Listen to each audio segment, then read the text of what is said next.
بسم الله واللهم صل وسلم وبارك على سيدنا محمد وعلى آله وصحبه أجمعين. طبعا كلنا بنحب السمك المقلي، بس بنشيل هم ان هو بياخد زيت كتير في القلي وبيبقى مش صحي وبيبقى شارب زيت. هنا النهارده هقولك على طريقه حلوه قوي لقلي السمك المقلي. اول حاجه مش هياخد معاكي وقت وهيبقى طعمه حلو وكمان مش هياخد زيت.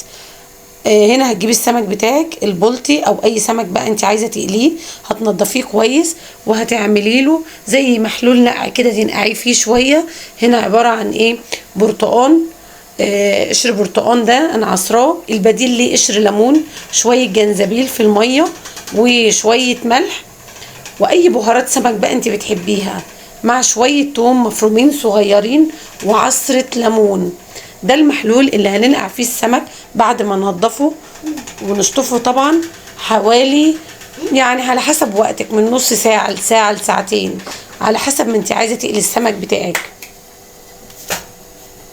تحطي فيه توم مفروم، تعصري ليمون في الخلطة دي، ملح، شوية شطة، بابريكا.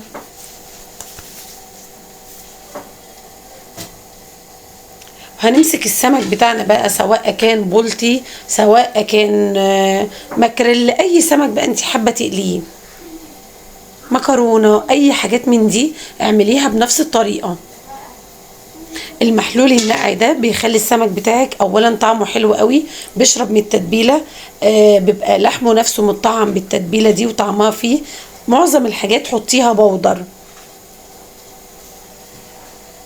حتى التوم لو عندك توم باودر او كده. امسكي السمك لو بلطي اديله كام شق فيه كده بحيث ان هو يشرب معايا التتبيله.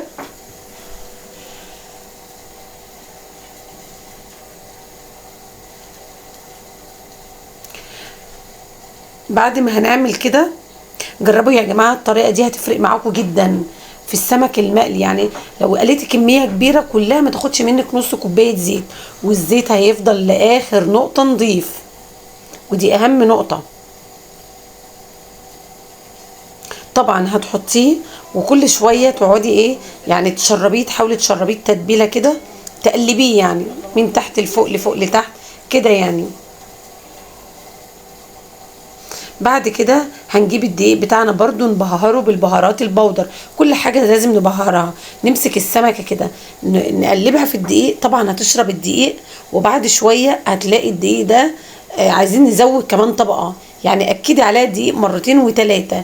بعد كده نفضيها وانزلي في مية فيها برضو البهارات البودر وكركم وحاجات من دي، وامسكي السمكة.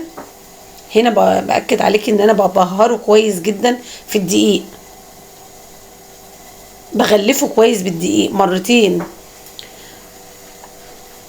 هنزل فيها بقى بمحلول ميه عباره عن برضو البهارات البودر كلها، ضيفي ليها كركم عشان لونه يبقى اصفر زي المحلات.